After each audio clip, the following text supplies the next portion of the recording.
nate ziarah ten Madura, ten Batu Ampar. Mriku enten tiyang tirakat. Nggih gayane kaya wong zuhud, pakaiane kumel, kek rambute gondrong madul-madul, nggawa tasbih kaupeti. Nang sila kalih muter tasbih. Mbok wiridane apa paling ya Sumiati. Sulastri. Mbok apa? Aku ya ora cetha kok. Lha wong wiridan ning kono lho, ora salat. Lha kula wonten mastani yen ora salat wonten mriku kawit saderenge zuhur. Bareng azan zuhur niku isih ten mriku, mboten ten masjid. Padahal cidhek masjide. Ngantos azan asar tesih ten mriku, ngantos azan maghrib tesih ten mriku. Lha iki mara dijamak-jamak apa? Jamak tarki kuwi jenenge. Jamak ninggal.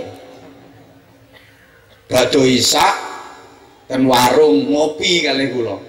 Nggih piyambake crita terus nek tirakat wis sukses mergo bar ketemu Nabi Khidir. Nggih kula takoni to, ketemu Nabi Khidir ten pundi? Jarene ten pom. Aku yo batin ketemu Nabi Khidir kok nopong ya apa Nabi Khidir kentekan solar.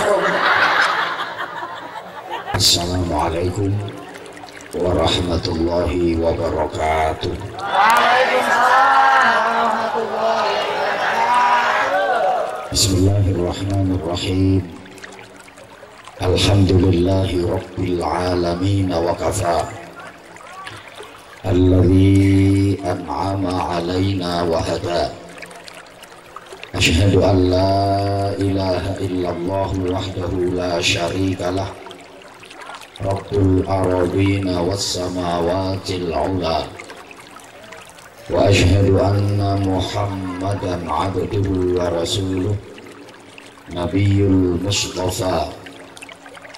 Allahumma salli wa sallim wa barik ala sayyidina wa maulana Muhammadin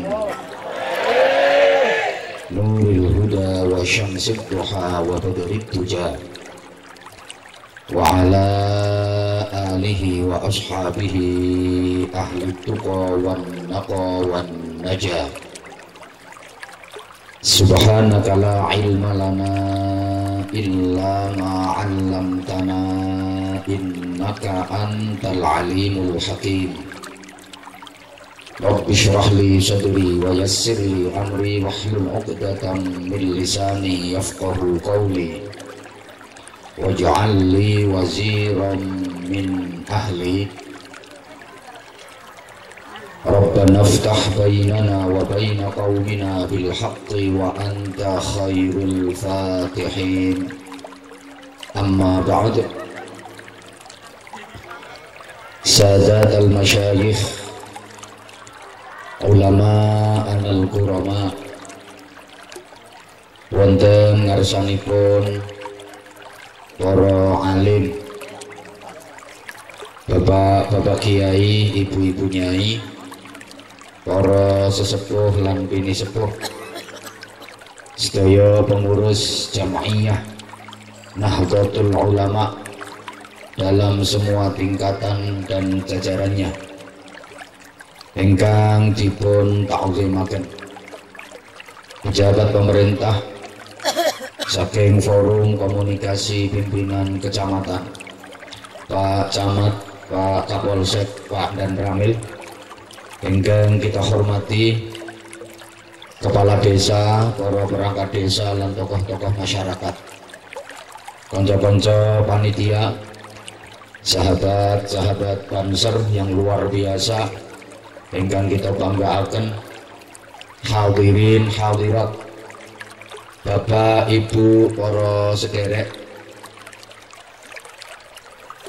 dulur-dulur kula sedaya jamaah ingkang kula tresnani, ingkang sanget kula hormati rahimakumullah. Dalu niki kula lan panjenengan sedaya diajak ngaji kalih panitia, diajak merengeti saha hormat Maulid Nabi Agung Muhammad sallallahu alaihi wasallam. diajak ningkataken mahabbah kecintaan kita datang Kanjeng Nabi supados kita saged itbak ndereke akhlak lan tindak lampahipun Kanjeng Nabi kanthi harapan mugi-mugi kula lan panjenengan sedaya kadhapuk dados umatipun tur pantes nampi syafaatipun. Amin Allahumma amin. Sekaligus kula panjenengan dipun ajak kirim doa ndongake keluarga ingkang sampun wonten alam barzah. Berarti kita dipun emutke babakan mati. Kanjeng Nabi pesen yen kula sampeyan kepingin dadi wong apik selamat donya akhirat dikengken eling mati saben dina paling sithik ping 20. Dados eling mati mawon saben dinten paling gedhe ping 20. Para jamaah eling mati sing iso ndadekke apik slamet donya akhirat niku napa eling yen awake arep mati ngoten? Ternyata mboten. Yen namung eling awake arep mati niku tesih dereng manfaat. Kathah tiyang sing eling mati tapi kelakuane tesih elek. Kathah tiyang eling mati ning tesih nakal. Kados bakul kain kafan niku ora eling mati. Wong dodolane alat kematian. Bakul maesan niku nggih eling mati. Ning kadang-kadang tesih nakal, ora salat. Tukang-tukang ngeduk kuburan niku nggih eling mati. Ning kadang-kadang tesih nakal. Kula nate ngertos piyambak. Ana wong mati wulan Ramadan, dikubur awan-awan, lintune do siang. Lha sing ngeduk kuburan ki udut kebal-kebul. Mboten kuburan mawon tesih nakal. Malah ana wong demenan niku ten kuburan. Niku rak yo eling mati wong manggene ten kuburan. Mila yen namung eling arep mati ngono wae dereng manfaat. Lah sing dimaksud eling mati sing dadoske sae slamet donya akhirat niku siap-siap mati. Mempersiapkan diri ngadepi mati. Allahumma sholli ala Muhammad. Para jamaah ingkang kula hormati, mati niku sering dianggap elek kalih masyarakat. Mula rata-rata tiyang mriki rak do wedi mati. Kaya-kaya mati niku elek banget. Ngantos wonten omongan ngeten. Aku krungu kabar jarene tanggamu mati. Iya, wong pancen angel tuturane. Aku wis ngandani bola-bali ora digatekke. Ya mati. Jadi kaya-kaya mati niku kanggo wong sing angel tuturane. Lah para nabi sami sedo nika mosok angel tuturane. Para rasul sedo nika mosok ndablek. Aku krungu jare sedulurmu mati. Iya, wis entuk 4 dina. Iku asline kualat aku. Kaya-kaya mati niku kanggo wong kualat. Padahal Kanjeng Nabi Muhammad sallallahu alaihi wasallam dawuh al-mautu tuhfatul mukmin. Mati niku jajane wong mukmin. Mati niku hidangan rampatane wong mukmin. Jadi ana wong mukmin kok mati niku marani jajan. Perayaan kok kualat pripun. ad-dunya darul amal wal akhirah darul jaza. Dunya iki panggonane amal, akhirat panggonane bayaran. Dadi wong mati niku asline marani bayaran. Iku seneng wong nampa gaji. Wonten melih al mautu tamamun nikmah. Mati iku sempurnane kenikmatan. Mati niku nikmat sing paling sempurna. Jenengan tentunya niki nate ngrasakno nikmat apa sing paling enak, boten wonten napa-napane dibanding nikmate mati. Mergo mati niku pinanggih kekasih, mati niku kepanggih kalian Kanjeng Nabi Muhammad sallallahu alaihi wasallam. Niku nek matimu apik. Dinungo muga-muga kula panjenengan menika pinaringan husnul khotimah. Para jamaah ingkang kula hormati rahimakumullah. Monggo salajengipun angen-angen dawuhipun Kanjeng Nabi. Wong kene iki ra tau weruh ngono kuwi ya. Sing ndangak tak dongake tengkengen ra iso balik. Oke operatore yo endel sisan. Wis ora usah nganggo ngono kae.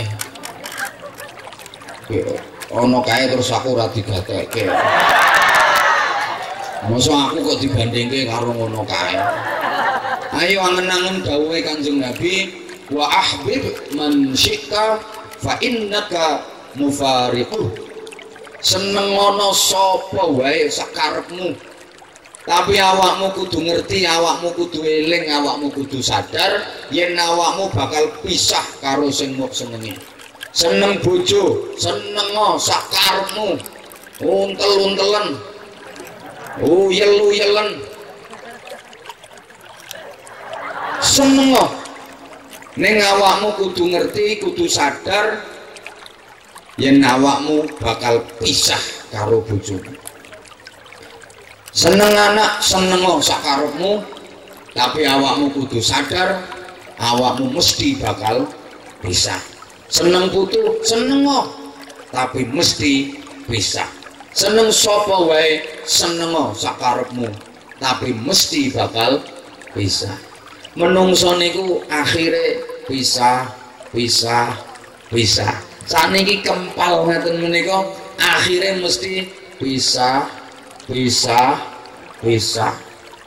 Wong niku asline nol. Bar nol terus siji.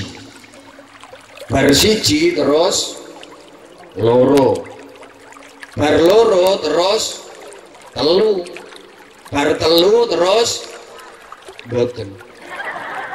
Bar telu niku balik loro meleh. Bar loro balik siji meleh. Bar siji balik nol. Menungso niki asline ora ana nol, ora ana kok asline. Terus lahir teng donya rupa bayi cilik siji. Bayi niki gede, bareng wis gede pengen duwe bojo. Terus oleh bojo siji dadi loro. Senenge karo bojo dolanan mawon. Akhire metu anake. Lho dolanan apa? Kok terus metu anake? Anak niki kawitane cilik. Mundak gede,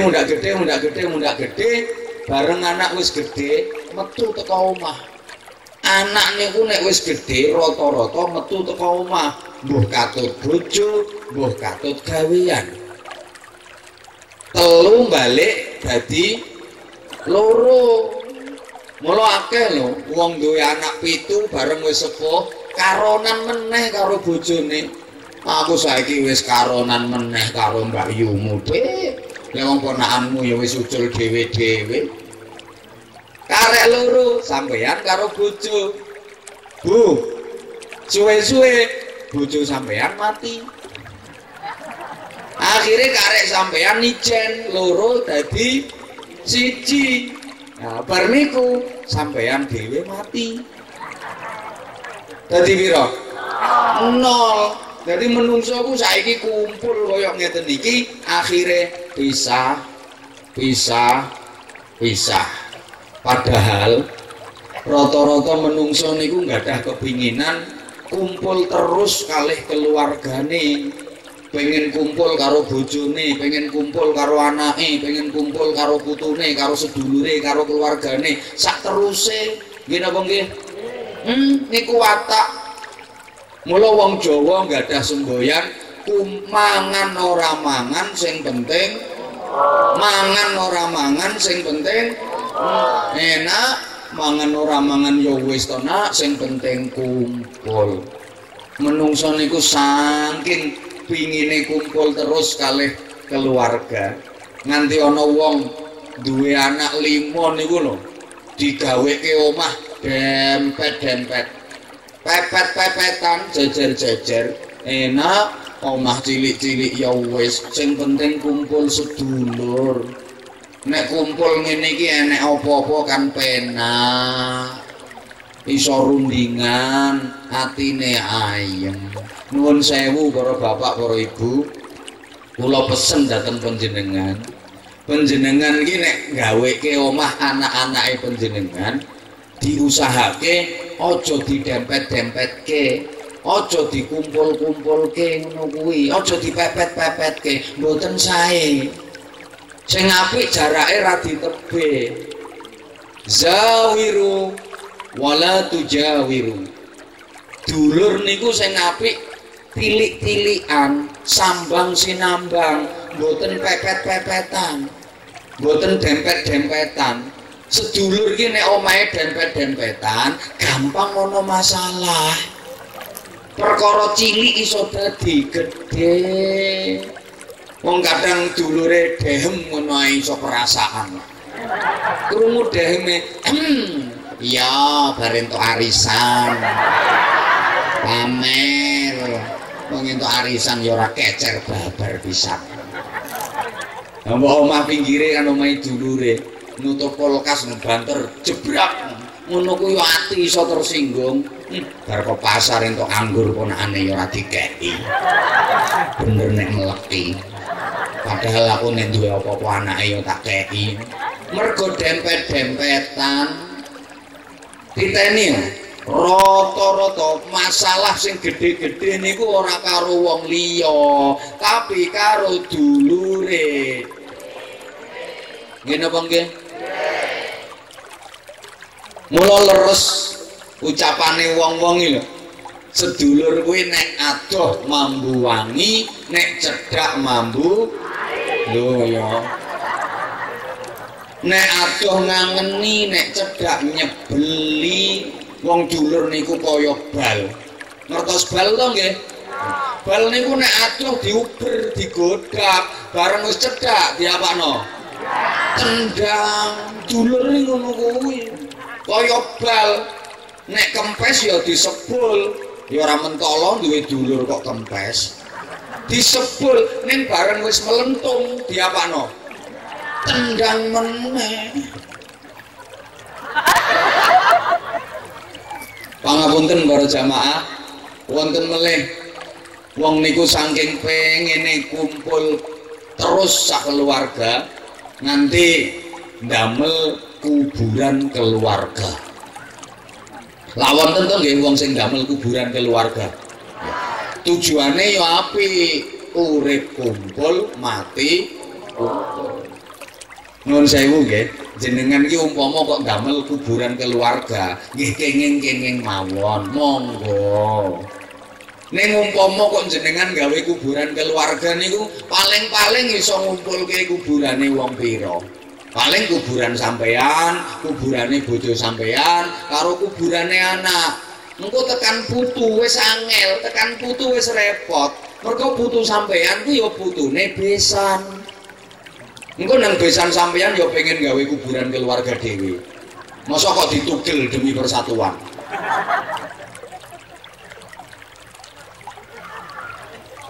alhamdulillah kepinginan kula sampeyan kumpul terus sak keluarga niku ternyata sami kalih rencanane Gusti Allah. Gusti Allah niku nggak ada rencana ngeten. Aku krungu rencanane Gusti Allah ki wis suwe. Ning lagi tak omongke sampeyan bengi iki. Rencanane Gusti Allah niku kula sampeyan pancen arep dikumpulno sak keluarga. Ning mboten ten donya. Nggih mboten usah ngenteni ten swarga. Lah ten pundi? Ten alam barzah. Kula sampeyan arep dikumpulno sak keluarga sak anak turun. Tapi ana syarate. Syarate napa? Syarate kudu iman. Walladzina amanu wattaba'athum dzurriyyatuhum biimanin alhaqna bihim dzurriyyatahum. Wong-wong mukmin duwe anak turun sing mukmin mukminah api-api anak turune iki najan kuburane pisah-pisah bakal tak kumpulke sak anak turune bakal tak kumpulno sak keluargane sing penting padha imane. Allahumma sholli ala Muhammad. Allahumma sholli ala Muhammad. Ibu bapak para jamaah rahimakumullah,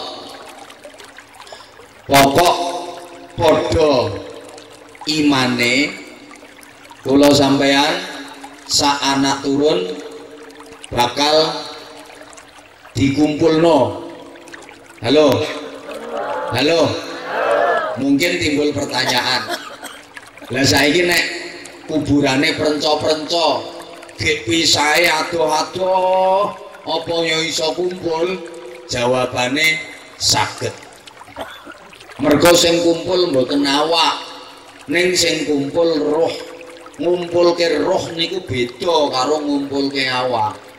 Sampeyan nek pengen ngumpulke awak kudu didempet-dempetno. Kudu dipepet-pepetno.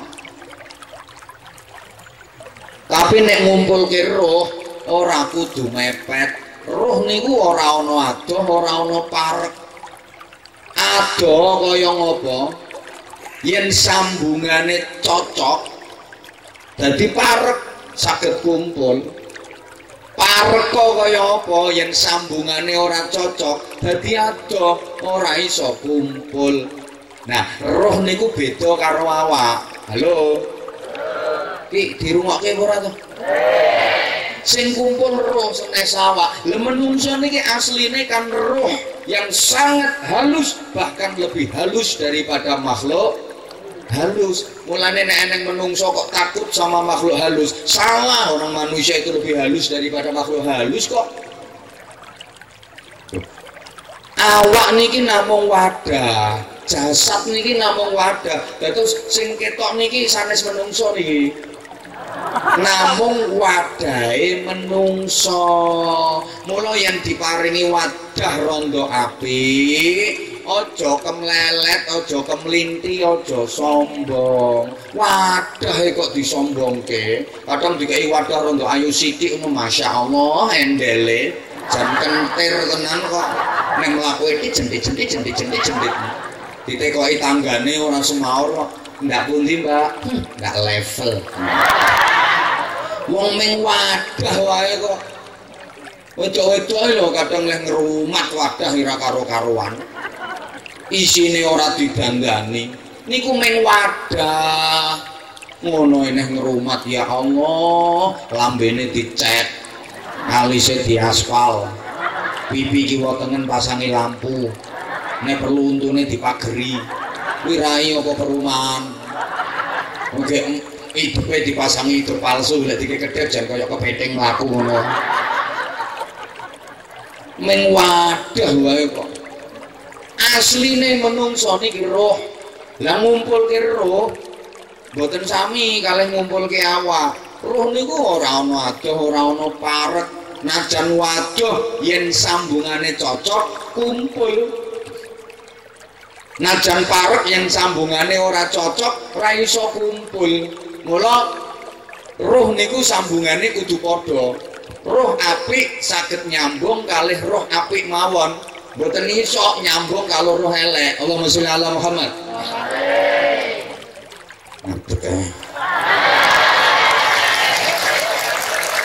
Aku menghindari ini loh, menghindari ini. Kula wangsuli mang pirengke. Allahumma sholli ala Muhammad. Roh niku apik mung iso sambung karo sing apik. Mbok ora digatekke kok. Roh elek ora bakal iso sambung karo roh sing apik. Al arwah junudun mujannadah. Dadi ana setelane dhewe-dhewe. Mulane wong apik niku mesti ngipine ketemu wong apik. Ngipi ketemu kiai, ngipi ketemu ulama, ngipi ketemu wali.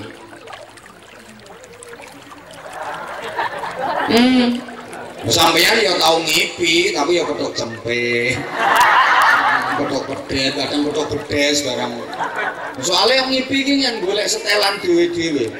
Mangkane nun sewu nggih, ana wong nakal, ora tau salat, Ramadan ora poso karo tangga ora rukun, gek gaweane mendem. Lah kok cerita jarene bar ngipi ketemu Sunan Kalijaga. Ngapusi, aja percaya. Lho ngopo Sunan Kalijaga kok metuki wong dapurane ngono kuwi? Paling sing metuki Sunan Jogokali. Ini gak tukang mancing ya tukang ngising. Ora nyambung, Bro. Kula malih kemutan nate ziarah ten Madura, ten Batu Ampar. Mriku enten tiyang tirakat. Nggih gayane kaya wong zuhud, pakaiane kumel, kek rambuté gondrong madul-madul, nggawa tasbih kaupeti. Dan silo kalih muter tasbih. Mbok wiritane apa paling ya Sumiati. Sulastri. Mbok apa aku ya ora cetha kok. Lha wong wiridan ning kono lho, ora salat. Lha kula wonten mastani yen ora salat wonten mriku kawit saderenge zuhur. Bareng azan zuhur niku isih ten mriku, mboten ten masjid. Padahal cidhek masjide. Ngantos azan asar tesih ten mriku, ngantos azan maghrib tesih ten mriku. Lha iki mara dijamak-jamak apa? Jamak tarki kuwi jenenge. Jamak ninggal. Badhe isak ten warung ngopi kalih kula. Nggih piyambake crita teruse nek tirakat wis sukses mergo bar ketemu Nabi Khidir. Nggih kula takoni to, ketemu Nabi Khidir ten pundi? Jarene ten pom. Aku yang batin, ketemu Nabi Khidir kok nopong ya apa Nabi Khidir kentekan solar.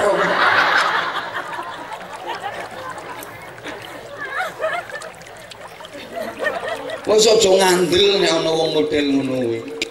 Bapak Ibu nyuwun pangapunten, dadi ruwe wong apik namung saged nyambung kalih wong apik. Ruwe wong elek ora bakal iso nyambung karo ruwe wong apik. Paham nggih? Paham nggih? Nah nek roh niku iso kumpul syaratnya kudu padha imane kala wau. Mula roh ora ana adoh ora ana parek. Roh niku padha karo ati. Ati niki ora ana adoh ora ana parek to. Adoh kaya apa nek cocok dadi parek kok. Parek kok kaya apa nek ora cocok ya dadi adoh. Mula ana omongan, Mbak, sampeyan karo dulur sampeyan Jakarta kae adoh apa parek? Parek wong bendina ya bel-belan. Teleponan terus malah gelek video callan. Padahal Jakarta ning parek mergo atine cocok. Lah sampeyan karo dulur sing ngarep omah kuwi adoh apa parek? Adoh. Ora tau nelpon, yo babar pisan wong pethuke ora ngomong kok. Wonten apa mboten sing ngoten niku kalih dulure? Aku ngerti iki wonge teko kok. Pokoke wonge nganggo kudung rupane kuning.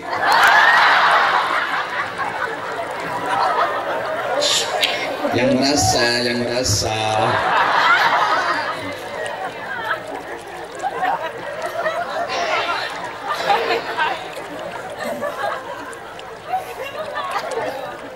Allahumma sholli ala Muhammad. Ati niku padha karo HP. HP iku ya ora ana adoh, ora ana parek. Adoh kaya apa jarake nek nomere cocok ya nyambung, ditelepon ya gedher-gedher sampai kosel-kosel ngono. Mbok parek kok kaya apa nek nomere ora cocok, ora nyambung. Ana HP loro digendeli karet. Set set set set set. Ya kelet kok. Ning nomere ora cocok. Nyambung mboten? Mboten. Mula sampeyan yen pengen nyambungke HP, aja sibuk gendeli HP. Nomere cocokno, engko lak nyambung gedher-gedher kosel-kosel. Mergo cocok. Mulane Gusti Allah pesen, sampeyan nek golek bojo dikongkon golek sing cocok. Nek cocok iso gedher-gedher ngono. Kok apane sing gedher-gedher kok? Kok mbok urus tekan kono. Para jamaah, jejere kuburan niku mboten jaminan iso kumpul. Lah Kanjeng Nabi niku kesareane rak mboten jejer kalih garwa-garwane. Kanjeng Nabi kesareane mboten jejer kalih kesareane Siti Khadijah. Saryane Kanjeng Nabi ten Madinah, saryane Siti Khadijah ten Makkah ten Mekah, mboten jejer. Pesaryane Kanjeng Nabi nggih mboten jejer kalih Siti Aisyah. Ya ora jejer karo putrine Siti Fatimah, mboten jejer. Mula jejere kuburan kuwi ora jaminan iso kumpul. Lah wong-wong iki kecamatan apa to? Sukorejo. Lah wong Sukorejo rata-rata leh ngubur wong tuane kaya dijejer-jejerke bapake karo ibune. Kuwi maksude keluargane nek arep ziarah ben gampang, ben penak nek ngumpul ngono lho. Halo. Ning jejere kuburan ora jaminan kumpul lho ya. Sing iso jadi jaminan kumpul ku nyetel iman. Wes, iki ana dalil Jawa. Pun kula tak dalil Jawa mawon. Kula nek ceramah niku jarang ngetokke dalil. Dalil iki urusane ustaz-ustaz anyaran kuwi.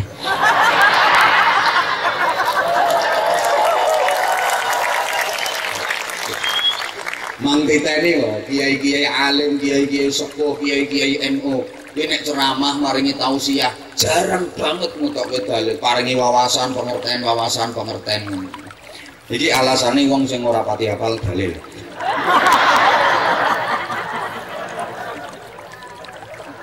Ngeten pirengke. Petuk iku petal. Petal iku petuk. Nek pengen iso petuk kudu gelem petal. Yen ora gelem petal ora bakal iso petuk. Tak baleni, engko gawean story ya. Ya, apa gawe status apa gawe snap ngono ya. Rumakke. Petuk iku petal. Petal iku petuk. Nek pengen iso petuk kudu gelem petal. Nek ora gelem petal ora bakal iso petuk. Apal to nggih? Ya wis engko gawean story. Mesti akeh sing ngelek. Saiki tak jelaske. Petuk iku petal, petal iku petuk. Sampeyan nek pengen petuk duit sampeyan benjing ten akhirat. Sampeyan nek pengen petuk duit sampeyan benjing ten swarga, saiki sampeyan kudu gelem petal karo duit sampeyan.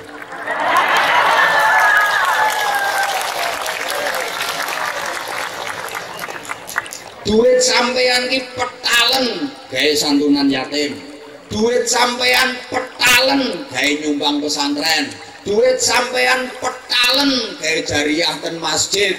Duit sampeyan petalen gawe nyangoni kiai. Duit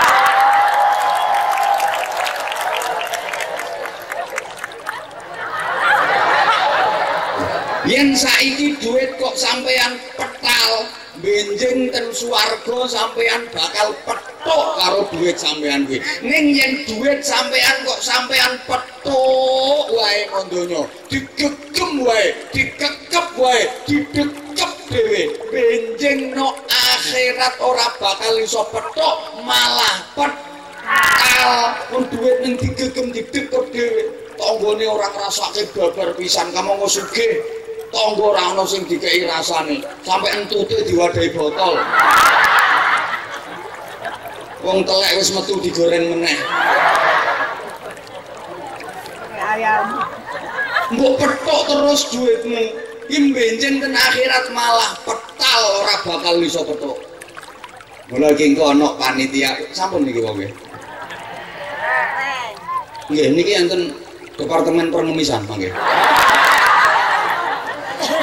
oh sudah siap nggih mangke dikomando sareng-sareng aja mlaku sik bro kowe nek mlaku saiki entukmu 1000 2000 engko sik digiring sik Allahumma sholli ala Muhammad. Paham nggih? Paham nggih? Pengertian kedua. Petuk iku petal. Petal iku petuk. Sampeyan saiki nang donya petuk bojo, petuk anak, petuk putu, petuk dulur. Ning sampeyan saiki kan petal karo wong tuwa sampeyan sing wis nang alam kubur. Petal karo mbah-mbah sampean sing wis nang alam kubur, petal karo buyut-buyut canggah-canggah sampean sing wis ning alam kubur. Nggih napa nggih?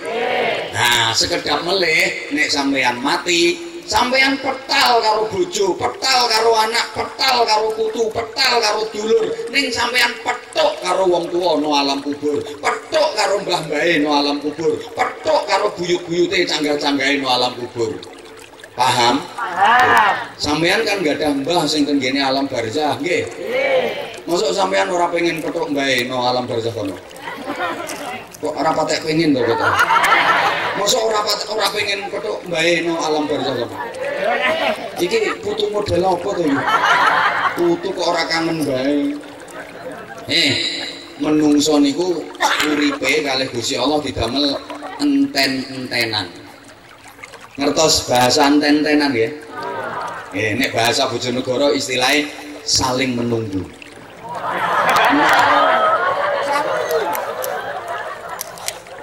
Iki desane napa iki? Nah nek cara Kebumen ya enten-entenan ngono. Menungso niku pancen enten-entenan. Wau kula tasik ten ngene Wonosobo. Temanggung nggih. Wow kula tasik ten ngene Temanggung. Sampeyan rak ngenteni kula to? Mula aku terus rene. Ning sing ngenteni aku ora mung sampeyan tok. Iki sesuk wong aduh sampe lali aku. Wong Kaliyasa ngenteni aku. Mula aku ora entuk suwe-suwe nang kene. Wong enten-entenan sampean biyen tau urip no alam kandungan sing digembol ibu. Halo. Lho, sampean biyen tau urip no kandungan ten mriko nggih kerasan, ya wis penak, nyaman, ya ora pengen metu. Kok umpama urip no kandungan sak teruse, ora masalah kok jane. Emang masalah buat lo? Jawab kok. Terus aku harus bilang wow gitu. Sampean lali kok nggarai. Tahu urip no kandungan. Wis penak no kono, ya betah, ya kerasan, ya ora pengen metu. Umpama no kono sak teruse, ora masalah kok jane. Tapi keluarga sampean sing nang donya do ngenteni. Bapak ibu mbah-mbah palik bulik pakde bude sedulur do ngenteni kapan sampean dipindah saka kandungan ning alam donya.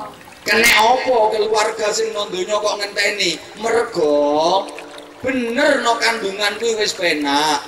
Ning sak penak-penake no kandungan isih luwih penak nang donya. Lah keluarga sampean sing nang donya kan wis pengalaman, wis tau no kandungan kok.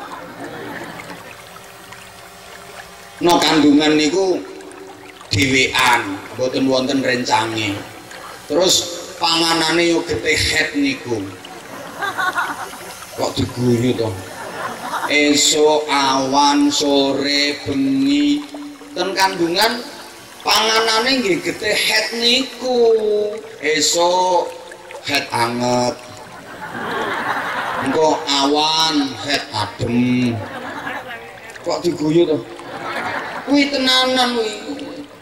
Disetel otomatis karo Gusti Allah. Het niku nek medale isuk anget.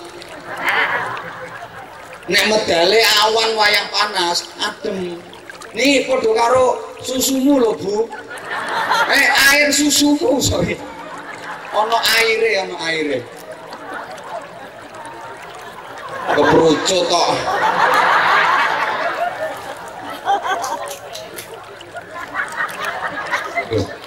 Air susu ibu disingkat ASI. Mula wong Indonesia ki wis pas leh nyeluke anak ibu ngono ae lho. Ora usah kemenyek. Sing mama, sing mami, sing umi. Udah jangan rewel, jangan nangis. Mama mau berangkat tandur.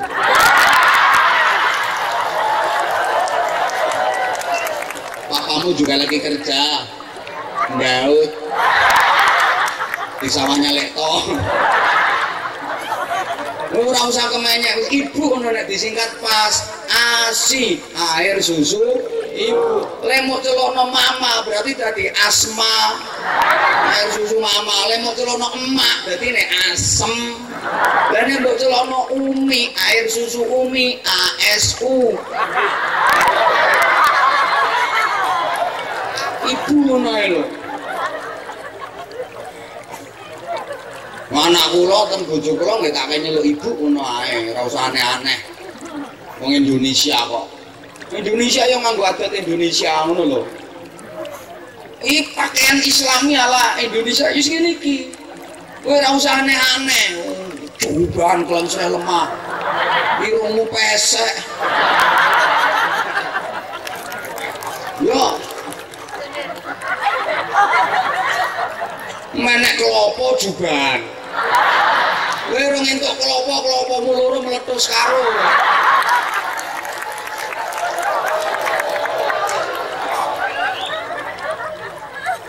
Pakaian ala Rasulullah Indonesia ya wis ngene iki ala Rasulullah. Sing penting nutup aurat, sopan. Ukurane kuwi wis, perkara model terserah. Yo Kanjeng Nabi kok nganggo jubah. Rasulullah menghargai budaya lokal. Wong Arab iki budayane nganggo jubah. Lah Rasulullah uripe nang Arab nganggo jubah. Wong Rasulullah uripe nang Indonesia yo sarungan batik ngene iki.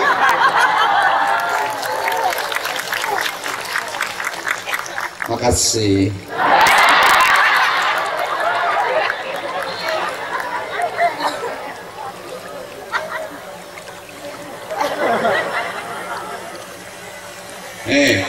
Air susu ibu niku nggih ngoten, disetel otomatis karo Gusti Allah. Wong kene iki jan ra tau ngeti ngono kuwi kok. Ya operator andel tak antem sandal lho. Adoke. Ora usah nganggo ngono-ngono kuwi. Dek wong-wong do nyawang kuwi kabeh kok. Tahu nggak sih, aku tuh paling nggak suka kalau dicuekin. Dilanjut kan? Perhatiin aku dong. Air susu ibu niku ya disetel otomatis karo Gusti Allah. Nek isu hawane adem, susu niku anget. Awan hawane panas, susu niku adem. Ibu-ibu sing duwe kok ora ngerti to, Bu. Aku iso ngarani ngene soalnya tau praktek.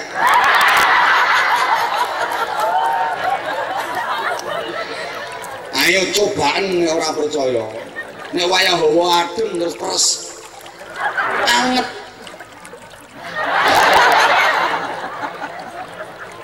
Lah katik gitu ngene-ngene wong. Biasalah, ngapunten. Kok nek wayah hawa panas. Adem. Iki setelan otomatis saka Gusti Allah. Pangapunten, ten kandungan niku dhewean rano kancane. Ya panganane yo ming getehet ku. Nang donya kan kancane akeh, dolone akeh, dulure akeh. Panganan yo rena-rena, ana ombe-ombe, ana pisang goreng, ana roti. ana sate, ana aku mau mangan apa ya? Ya sate. Wis pokoke reno-reno lah. Makane keluarga sampean sing nang donya ngenteni, akhire sampean dipindah ke alam kandungan dan alam dunia, dilahirkan ke alam dunia. Keluarga sampean menyambut dengan gembira. Kehadiran sampean disambut dengan sukacita, sampai diselamati, syukuran, nyembelih wedhus, tangga-tangga diundang dijak syukuran. Nggih napa nggih? Akhirnya ten donya saestu pindah ten donya. Tenanan kok. Koncone yo akeh. Bal-balan yo iso. Nek kandungan kan ora iso bal-balan. Sepedaan yo iso. Nek kandungan arep nyandi nek sepedaan. Lho, panganan yo reno-reno tenan. Oh, tapi keluarga sampean iki ora mung sing no alam donya tok. Ya ana keluarga sampean sing no alam barzah, sing nang kono ya do ngenteni. Kapan sampean nyusul mrono? Enten-tenan kok. Yo, keluarga sampean sing nang donya karo sing no alam kubur kathah pundi nek diitung? La haula wala quwata illa billah. Wong Sukorejo ki ora duwe kuping kowe. Keluarga sampean nek diitung sing ning donya karo sing ning alam kubur kira-kira kathah pundi? Kathah sing nang alam kubur. Keluargamu sing nang donya lumen pira nek diitung? Muke sing nang alam kubur kono. Mangane alam kubur ki rame rejo. Para rasul wis kono, para nabi wis kono, wali-waline Gusti Allah sing kono, kiai-kiai alim akeh sing kono, mbah-mbah sampean akeh sing kono. Dadi alam kubur ki rame. Kapan-kapan kok sampean nek rono lak ngerti.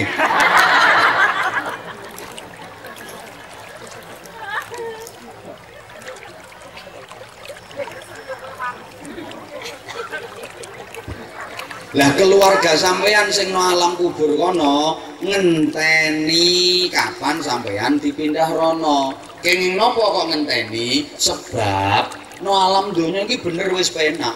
Ning sak penak-penake no alam donya isih luwih penak no alam barzah. Nang donya iki penak mesti campur ora penak. Ora ana penak murni nang donya ora ana. Halo. Para jamaah, enak nang donya sing murni enak tok mboten wonten. Mesti campur ora enak. Mangan enak nang donya mesti campur glegeken. Mencret. Loh, mulane nek diterusno suwe mangan enak diterusno suwe dadi ora enak. Mulane ana wong lara gara-gara kakean mangan enak. Nggih napa nggih? Nggih.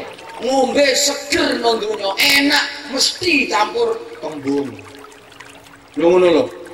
Kumpul bojo nang donya jere enak mesti campur boyoken dengkeken limu.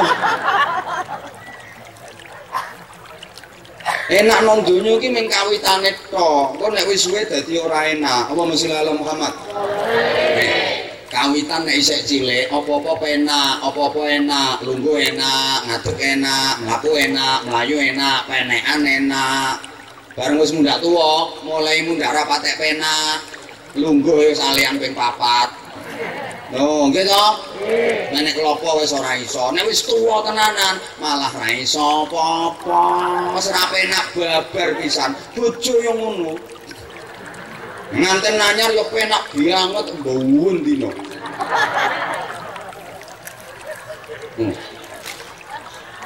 Oleh 10 tahun ngono wis karek seminggu sepisan. Oleh anake 5 sebulan sepisan, kuwi ae ngelingno kok. Jelali lho, Pak. Ora dielingno yo lali kok. Bareng wis tuwa, babar pisan. Diulik-ulik wis ora untek wis. Ngono kok tepuk tangan iki lho. Nang donya iki ngono kuwi. Tur sampean nek nang donya iki pengen apa-apa kudu usaha. Pengen mangan kudu usaha, mbok masak, mbok tuku, ngene apa nggih? Nggih. Lek no alam barzah mboten. Jenengan nek aku ngerti kok. Penjaluanmu tak turuti. Maksudnya njaluk terus toh? Ya tak turuti penjaluanmu. Ning aku yo duwe penjaluan turutono. Tulung sing rumangsa ora melok urun ora usah kakean cangkem.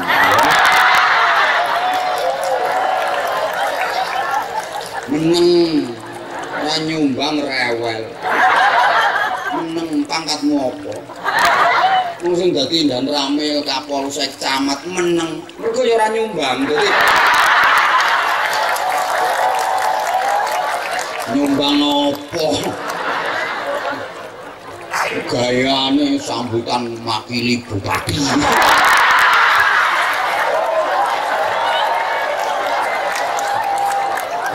Kok diwaca kabeh. Padahal wong-wong ngrungokke blenger. Wong semene kae iki ora kok ngenteni sambutane bupati ora. Ngenteni sing ceramah nggih napa nggih? Ane bupati ora teko ora patheken ora masalah.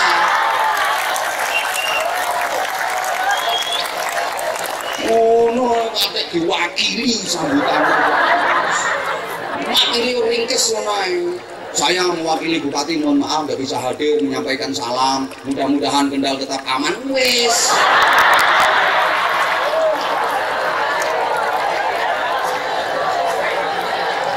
Malah saya bacakan lengkap tanpa saya kurangi sedikit pun. Alhamdulillah.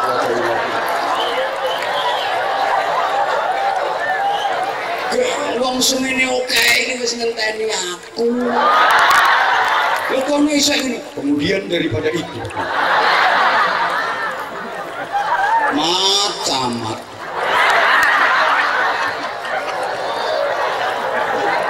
Meh harap tak tinggal balik. Ben diceramahi camate dhewe. Tak jamin buyar jamaah.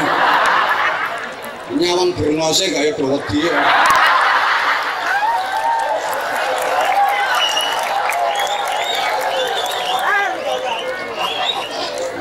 Sambutan mewakili ringkes-ringkes ngono malah tanpa saya kurangi sedikit pun. Kok wedi men diseneni karo bupati ya.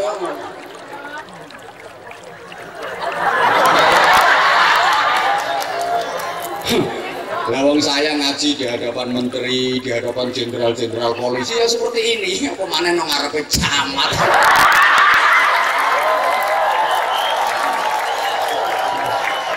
Saya yang seperti ini gelem ngene iki ra gelem camate ben minggat.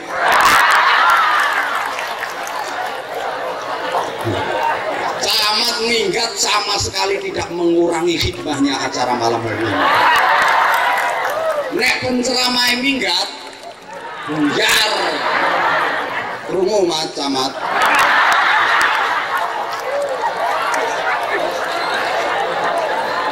Waktu ngenteni nek mau dhisik moco terus. Ke kursi iki wayahe sing dicawisi aku. Lha nyapa ndene kok melu metingkring lho iki.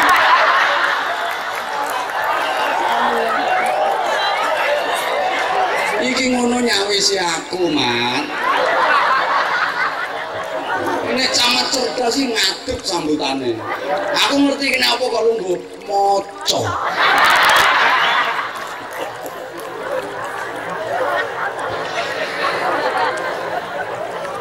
Ben kok.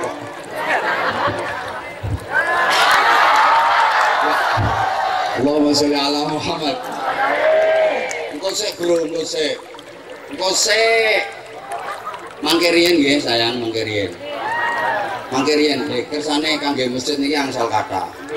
Ibu bapak siapkan infak terbaik. Nanti kita baca sholawat sama-sama. Siapkan infak terbaik, nggih, persiapan.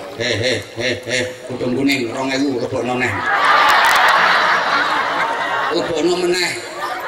wisin-wisine kalung wis padha rantai kapal kok. Ngegem 2000 diuntel-untelno. Yo ganti 50.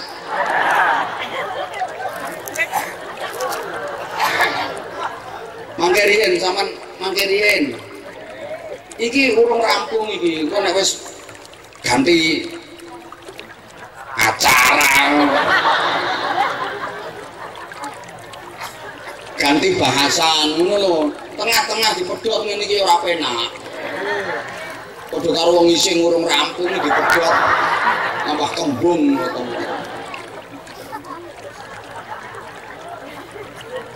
Leh, Bapak Ibu, nang donya ki nek kepengin penak kan kudu usaha, nggih napa nggih? Tapi lek ten alam kubur mboten. Mangan ngoten niku jenengan langsung dikirim teko swarga. Alhamdulillah. Alhamdulillah. Rungokne yo. Sampeyan ki nek sida dadi wong apik.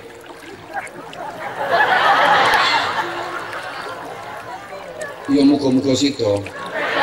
Tapi ketoke akeh sing ora sida. Sampeyan nek sida dadi wong apik. Sida mboten? Ya, percaya mawon aku. Kuwi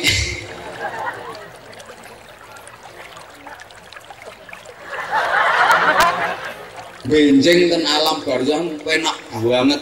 Apa-apa ming kari pesen langsung dikirim karo malaikat. Kok gojek?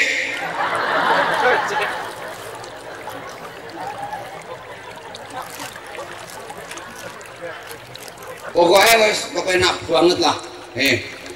Wong apik niku roh metu tekan donya mlebu ning alam barzah. Keluarga sing ten alam barzah nyambut seneng ngono, mergo luwih penak nanggone alam barzah sampean arep dipindah rono. Mulane sedherek engkas, sampeyan iki arep dipateni. Ya dipateni Gusti Allah. Arep dikepenakke. Lah sampeyan nek arep mati ngono ku ya. Keluarga sampeyan sing nang alam barzah wis dikabari karo malaikat, dikon ngumpul.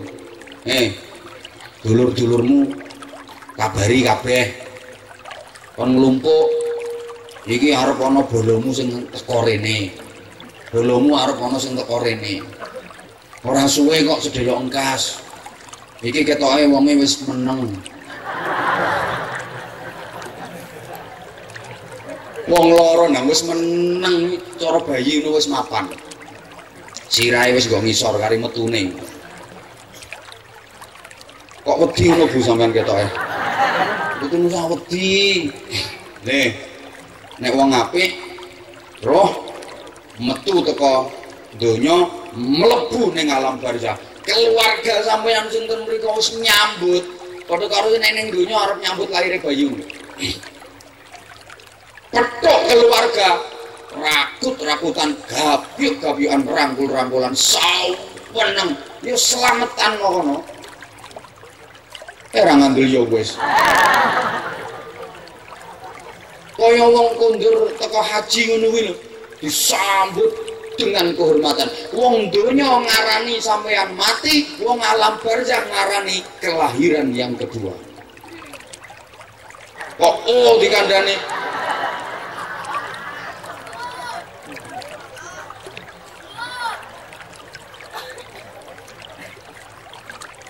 saged ketemu keluarga, saged pokok setelane iman cocok kaya sing kula terangken wau. Niku wong apik. Lah nek wong elek, rungokke elek.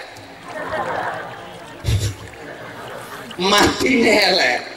Roh metu tekan donya, masuk ke alam barzah. Tekan mriku mboten. Tekan kok ora tekan iki piye?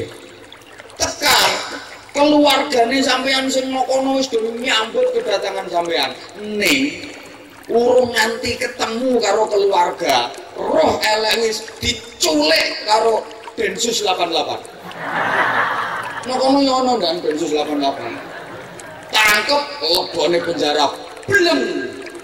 Ora diculno sampai nunggu persidangan.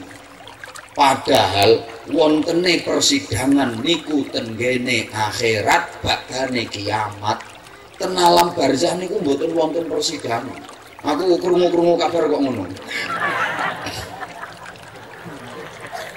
Ten alam barzah ora ana persidangan. Ayo waca saenenge kitab. Delek ana hadise. Mboten wonten persidangan ten alam barzah. Persidangan niku benjing ten ngene akhirat. Lah nek di penjara terus, nggih. Apa kowe? Kecuali ana sing bebaske. Sapa sing iso bebaske diantarane anak.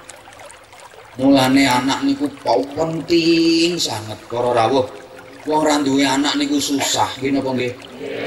Najan sugih ra karuan, kok ora duwe anak, nelongso, bingung, saking bingunge kadang nganti alate lho diperiksa-periksano.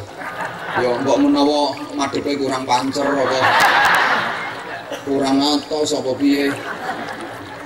Sapa ngomong kurang lincip. Iku mbok jeruk-jerukke.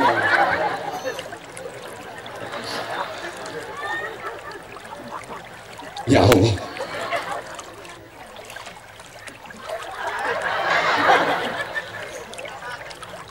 Muga-muga anak-anak kula sampean niku ditata Gusti Allah dadi anak-anak sing salih-salihah.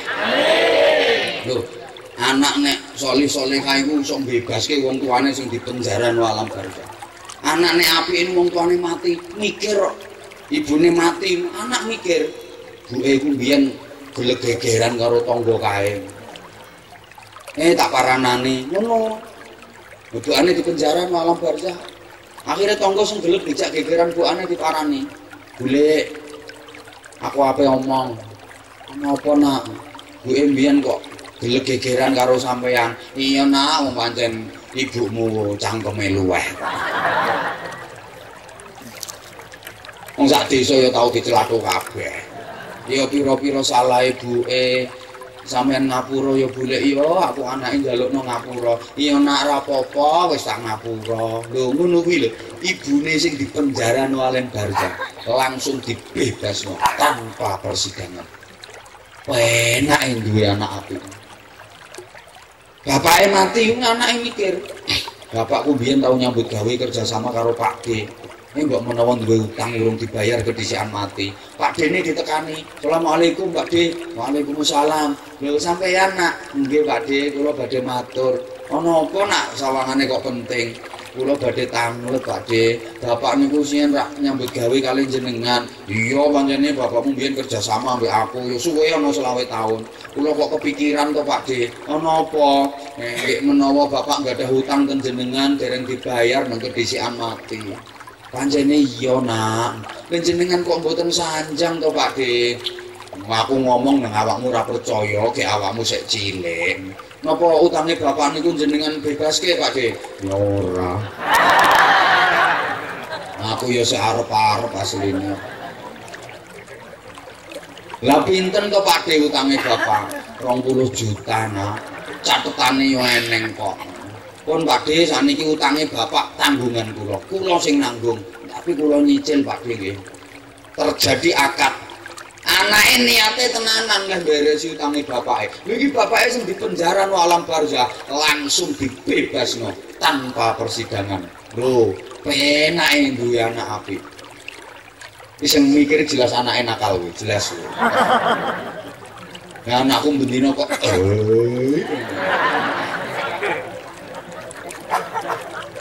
mungkin timbul pertanyaan lagi. Loh, apa iya wong sing sik nang donya kok iso ngrubah nasibe wong sing ning alam barzah? Iya. Panjenengan ora perlu tak tuki dalil sing donga dikirimke tekan alam barzah nyampe, mboten perlu tak tuki dalil model ngono-ngono kuwi. Wis hafal kabeh wong NU. Wis tak kei dalil sing rasional, sing logika, dalil kauniyah. Alam donya karo alam barzah iki luwih gedhe alam barzah. Bandingne alam donya mbek alam barzah padha karo bandingne alam kandungan mbek alam donya. Saiki sampean nang donya ora krasa amba to nggih. Sampeyan nyawang kandungan lak ciut to nggih. Sok sampeyan nek nang alam barzah krasa amba sampeyan nyawang donya iki ciut kaya saiki sampeyan nyawang kandungan ngono. Ning senajan donya iki ciut kenging damel nyetel keadaan ning alam barzah. Nek kula bandingke, kula gambarke alam barzah kuwi TV, alam donya kuwi remote. TV ambek remote luwih gede. Sopo ngomong remote? Kok aneh TV ambek remote gede remote iki lho. TV ambek remote gede TV. Mula alam barzah karo alam dunya gede alam barzah. Remote senajan cilik iso nyetel program nonggone TV. Ngono lho. Mulane sampean nek ora seneng karo acara TV mergo menurut sampean elek ora penak, pengen ganti acara sing penak sing apik, aja TV-ne sing mbok saduki. Kok nang TV-ne mbok glundungno mbok banting. Ben ganti channel. Aja remote goleki. Nek dirubah nganggo remote cetek ganti acarane. Paham? Paham? Dunya ki remote. Iso ngerubah nasibe keluargamu sing alam barzah kono. Remote kok kene. Kowe nek ra ngandel nang budal rono tak remote kok kene. Mulane nek ana sing ngomong kowe, "Dungo ora tekan, gone alam barzah sedekah ora tekan kowe, ora usah dirungokke." Ben cangkem-cangkeme dhewe kok. Halo. Lah terus kowe iki ngegem 2000 kok bengak-bengok kowe.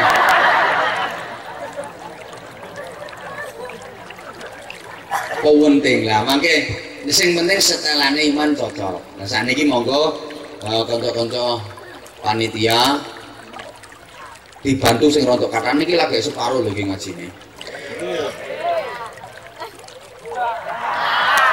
Iya. Dibantu sing kathah kersane mboten nelasaken wektu. Nggih. Waktune kersane efektif, dadi mungkin ngajine kersane saged dangu melih. Mungkin nek kesuwen nek narik infak, wong-wong do gremeng wong rencana orang ngiseni. Nek kesuwen lek narik infak mangke ngajine ndak kurang kathah. Tolong dibantu kanca-kanca panitiane sing kathah wong jamaah semene oke lho. Tolong dibantu nggih. Monggo sareng-sareng kita mau sholawat asghil bareng-bareng nggih. Wong apa gak mbak-mbak ae. Wis mbak ae cek ana gawene. Ora rugi leh nanggap. Oke, 1 atau 2 lagu. Jamaah tetap tenang. Saya minta tetap tenang, tetap tertib. Setelah infak keliling ini, sambil aransemennya ngatur nada. Jamaahnya tetap tenang, tetap tertib. Setelah infak nanti kita lanjut ngaji kembali. Setuju? Allahumma sholli ala Muhammad. Allahumma sholli ala Muhammad. Monggo Mas.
Allahumma sholli ala Muhammad. Dilanjut napa langsung donga? Lanjut. Langsung donga napa dilanjut? Lanjut. Langsung donga napa langsung donga?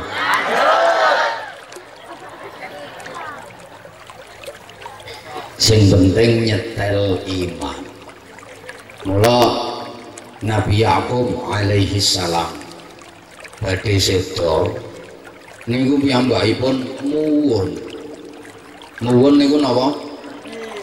Ya Allah. Mungkin niki ayu-ayu kok on ya modele. Muwun niku napa? Nangis. Kenging napa badhe seda kok nangis Nabi Yakub? Apa mergo wedi mati? Mboten. Nggih mikirke putra-putrane. Imane pripun nek ditinggal seda.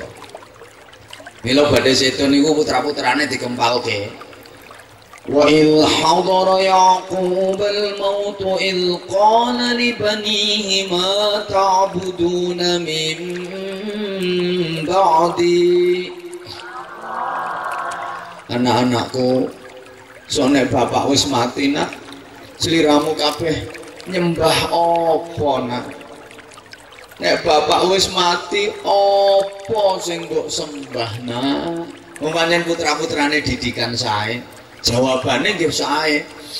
Qalu na'budu ilahaka wa ilaha abaika Ibrahim wa Ismail wa Ishaq ilahan wahida wa nahnu lahu muslimun.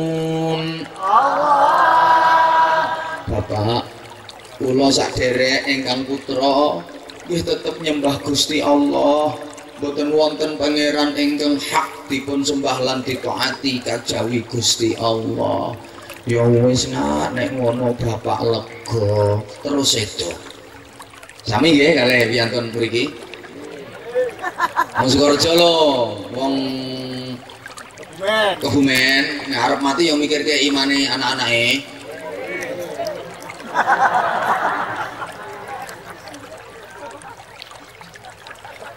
Niki wonten sing unik Bapak Ibu para jamaah. Ngendikane Nabi Yakub niku lho kok mata buduna mim ba'di. Apa sing mbok sembah nak nek bapak wis mati? Kok ngangge apa? Kok mboten man ta'buduna mim ba'di? Sapa sing mbok sembah nak nek bapak wis mati? Kok ngangge apa? Kok mboten sapa? Para jamaah dititeni omongan kula. Niki penting. Ten donya niki ana sapa, ana apa. Sapa ya penting, apa ya konsentrasi, fokus. Ten donya niki ana sapa, ana apa. Sapa ya penting, apa ya penting. Mulane ana wong gremeng grundel mergo ora petuk sapa-sapa. Ana wong nesu-nesu ngamuk-ngamuk mergo ora entuk apa-apa. Pancen sapa penting apa ya? Padha pentinge sapa penting apa penting, tapi luwih penting ndi apa karo sapa? Ayo, sing iso jawab mulih dhisik. Ayo, apa karo sapa niku penting pundi? Penting pundi? Lho ya. Ternyata para jamaah sapa karo apa niku luwih penting sapa. Buktine Gusti Allah gawe apa-apa kuwi gaweke sapa-sapa. Gusti Allah gawe apa-apa kuwi gaweke sapa-sapa. Mula diapa-apano apa karo sapa luwih penting sapa.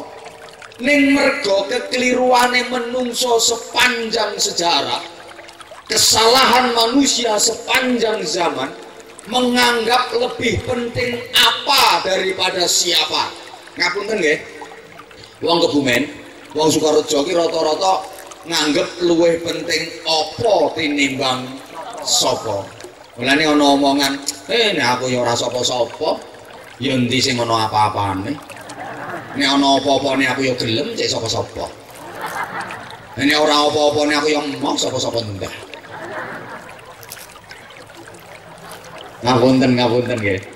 Iki kekeliruane menungso, luwih mentingke apa tinimbang sampai menungso iki luwih milih barange Gusti Allah tinimbang Gusti Allah. Ditawani kon milih rezekine Gusti Allah karo Gusti Allah, milih rezekine kok. Buktine lek wis diparingi rezeki akeh, entuk rezeki akeh, lali karo Gusti. Ayo jajal duwe toko. Gek lari sing tuku akeh ngantri-ngantri. Pas ana adzan zuhur. Allahu Akbar. Allahu Akbar. Ora penak ya ora laris lambene. Mesti marake laris mergo penak ngono kok. Nek camat ya ora ngira iso.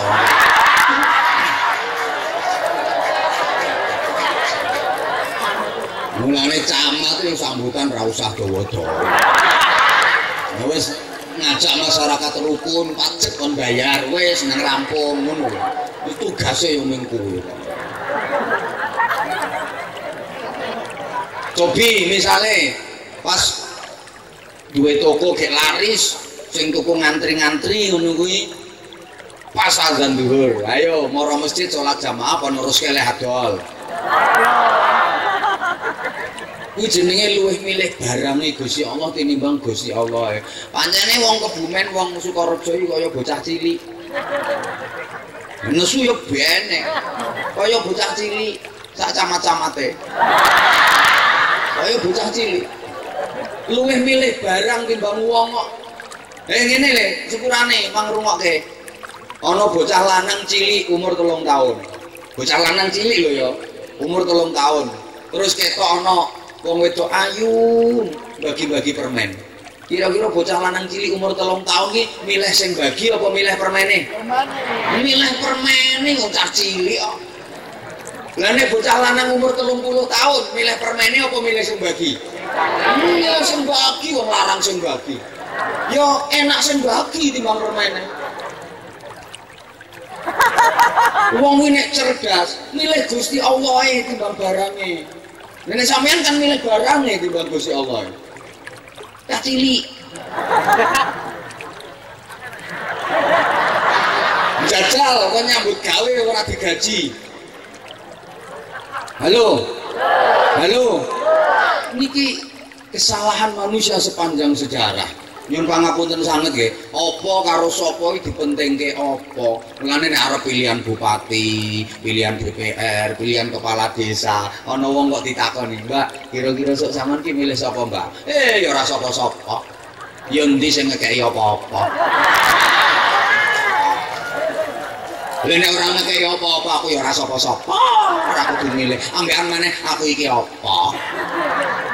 Ten mriki nggih ngoten. Kok umum ya. Padahal ngoten niku bahaya.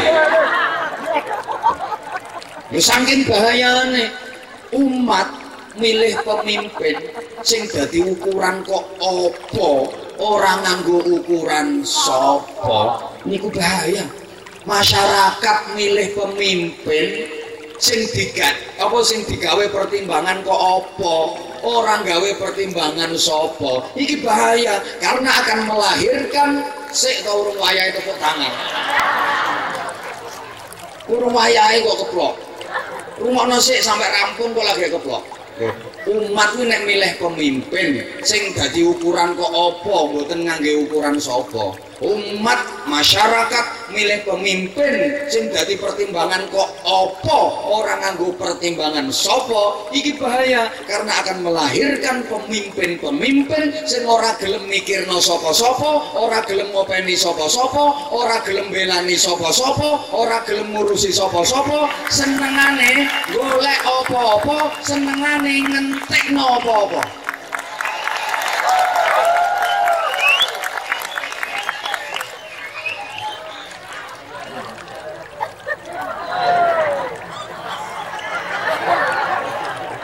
Ora jos ya ora laris.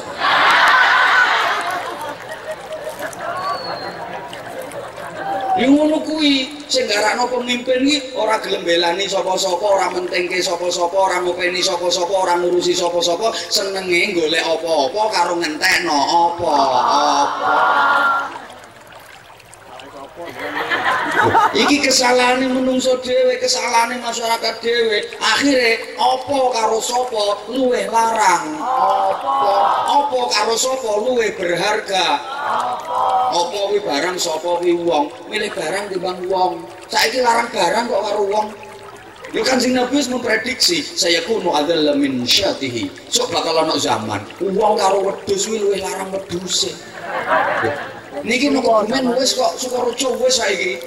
Wong karo wedhus luwih larang nyatane ingon-ingon wong karo ingon-ingon wedhus luwih seneng ingon-ingon ngrumat wong karo ngrumat wedhus iki luwih seneng ngrumat ketunggon wong karo ketunggon wedhus luwih ayem ketunggon mlaku pinggir dalan nemok wong keleleran karo nemok wedhus keleleran luwih seneng nemu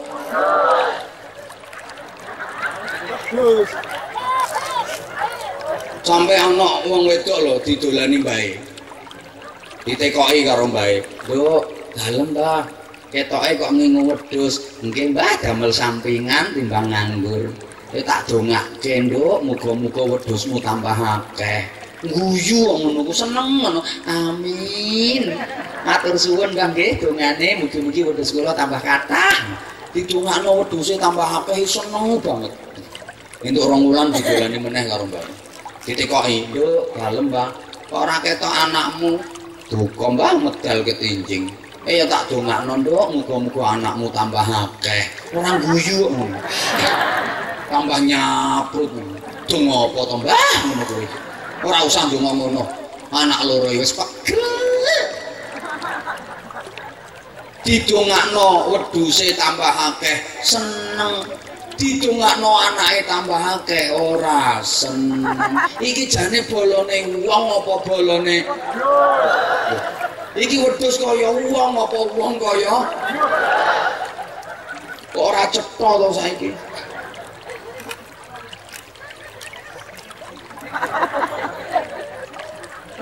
Halo. Halo. Ya Allah. Ya wis. Emoh. Mulane anak-anake dididik sing apik. Pinter niku penting. Nggih. Wong niku alate komplit nek ora pinter percuma. Pinter niku penting. Ning aja pinter tok, kudu bener, kudu apik. Mergo pinter nek ora bener malah keblinger. Ngentekno apa-apa. Lho, sing ngentekno duwite rakyat niku wong goblok apa wong pinter? Sing goblok jane pengen tapi ora ngerti carane.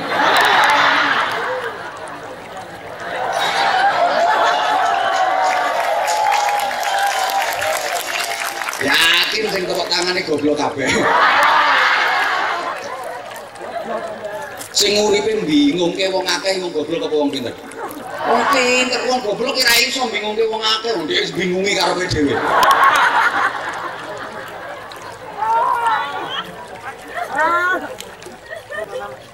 Pinter ini penting, neng yo kudu bener, kudu apik, dicicik iman, ditanamkan secara kuat. Pertama kali nih, wes kapan-kapan tak sambung maneh, kapan-kapan. Kowe tak antemi lho. Wong ngaji kok ora entuk wis lho. Niki wis padha karo ceramah kiai loro wis. Ngono lho. Sapa ngomong larang? Pengen murah ya aja ngundang aku. Modemu kan ceramah dhewe. Ngono. Larang kaya pantes wong rupa nggawa rega kok.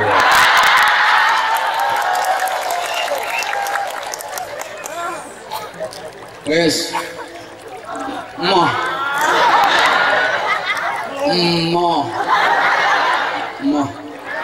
Wes kurang yang ngundang meneh. Yen pangapunten sanget. Oh, kula niku wis 3 dina ora mulih.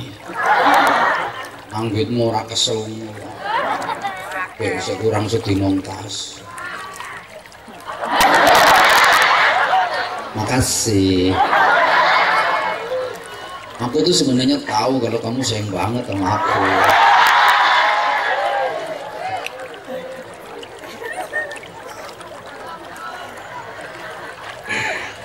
Udah ya sayang.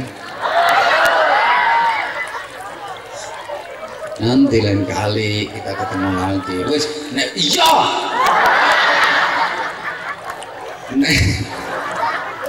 Nek imane wis ketata engko sampean manut nang Gusti Allah. Nek imane ketata. Oh, mereka ngerti maulid Nabi niku ngelingke maneh supaya kula sampean luwih manut. Kok ora mesti mulih ya wong-wong iki. Arep tak dongani ngono karepku. Wis tak pancing ngono bareng. Sepira manute nyang Kanjeng Nabi. Qul in kuntum tuhibbunallaha fattabi'uni.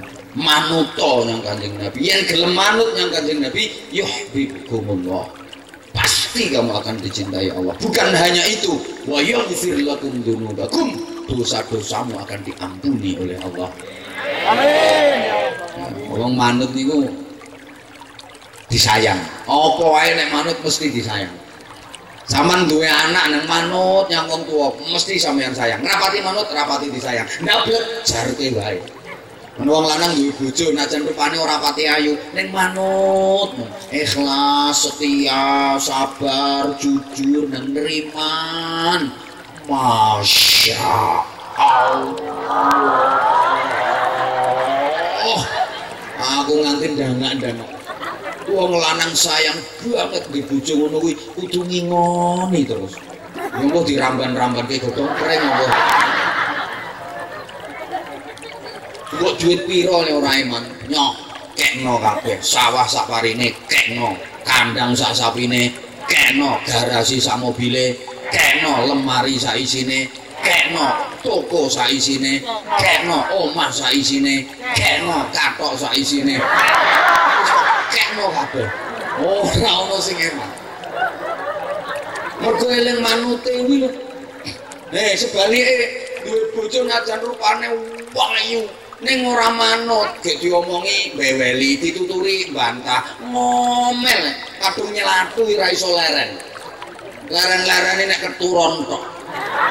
Lha wis keturon ngono ku tangi iso neruske meneh kok.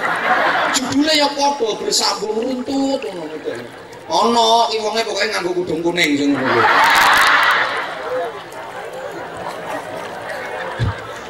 Halo. Halo. Rupane ayu nang ora manut, wong lanang wegah arep ngingoni. Ndek dhuwit wae man arep nggo belanjani, wani gono warung. Apa maneh ndek bojo rupane wis elek cilik ndik metekel kunting jempul wis. Nang ora manut sisan, kuwi wis taqabbalallahu minna wa minkum taqabbal. Wong wedok model ngono kuwi, kubur ae le kesuwen.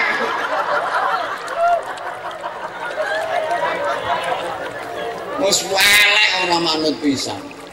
Nek manut mesti disayang.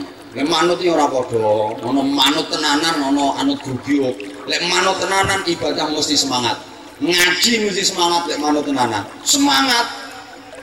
Nondi pengajian mangkat, nondi pengajian budal. Mergo manute tenanan, semangat ngajine. Lagi weruh ana banner, spanduk, baliho, pamflet. Yang ada tulisannya diwaca, hadirilah pengajian umum dalam rangka peringatan Maulid Nabi bersama bersapa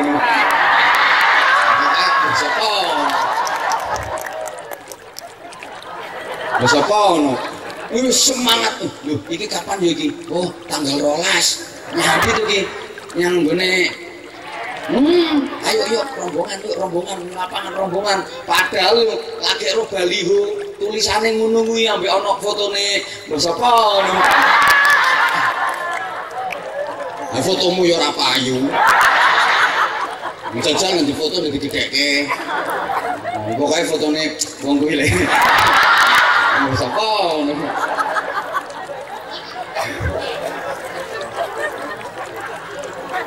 Ngono kuwi semangate jan. Tapi nek anut grup yo biasane malah nesu-nesu. Ngerti ana spanduk ngene iki ngebek-ngebekin dalan iki. Woi manuk miber. Salat yo ngono. Nek kapan manute tenanan sapa mah. Krungu azane ndrodok. Yo mungkin yo merasa dipanggil Allah. Salat subuh kalau ngabut to salat subuh. Tapi mangkat jamaah mikir orang mangkat iman. 2 rakaat qabliyah subuh niku sunnah khairun minad dunya wa ma fiha. Luwih apik timbang donya sak isine. Niku lagi salat sunah, apa maneh salat subuhe, kaya apa ganjarane? Apa maneh ditindakake berjamaah, sepiro ganjarane? Ra mangkat ya emon. Mula krungu adzan broto, kok akeh. Nembe kepireng tarhim saking masjid, brodok ati wis. Lagi tarhim as-salatu wassalamu alaik ya imam al-mujahidin.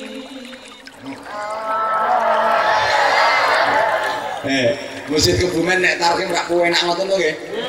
Percaya wong kaset kok. Ora penak piye wong sing disetel kaset. Assalatu wassalamu alaik. Kaset. Bareng sing ngadzan yo. Allahu Akbar. Allah.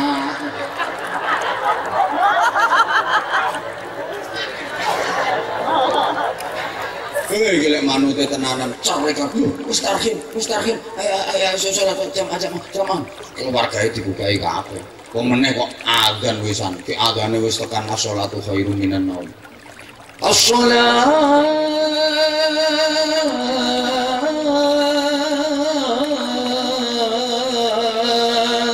khairum minan naum.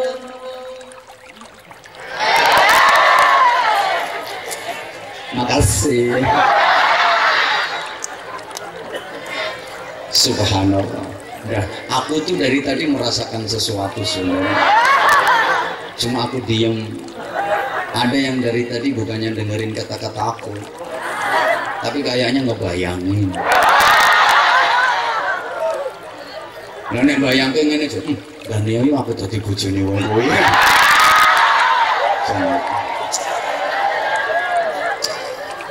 Ada deh. Pokoknya dari tadi dia tuh kalau memandang aku gimana gitu kata-kata. Aku sampai tersipu. Jadi salah tingkah. GR kok ditunggone ke bar maghrib.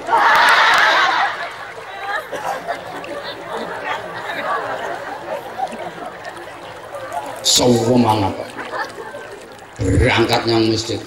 Namun orang pakai nurut di krungu adzan.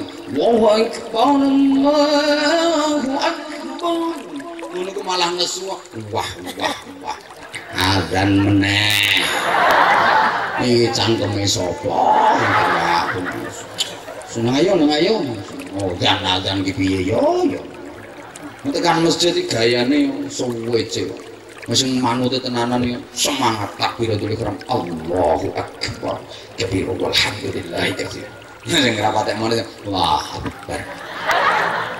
Bendino kok ngene ya. Wong kok dikongkon entul-entul jadi duli-duli gendut-gendut. Engko tangi yang ngono meneh entul-entul jadi duli-duli gendut-gendut. Tangi yang ngono meneh entul-entul jadi duli-duli gendut. Gusti Allah ora duwe acara liyane kok piye. Jangan gimana?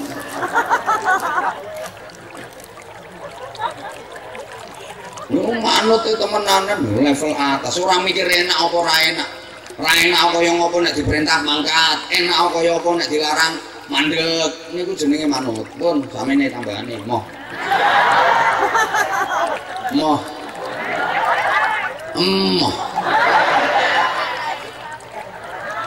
Pangapunten sanget. Pangapunten sangat ya. Moga-moga manfaat maslahah barokah fi dini wa dunya wal akhirah. Al-Fatihah.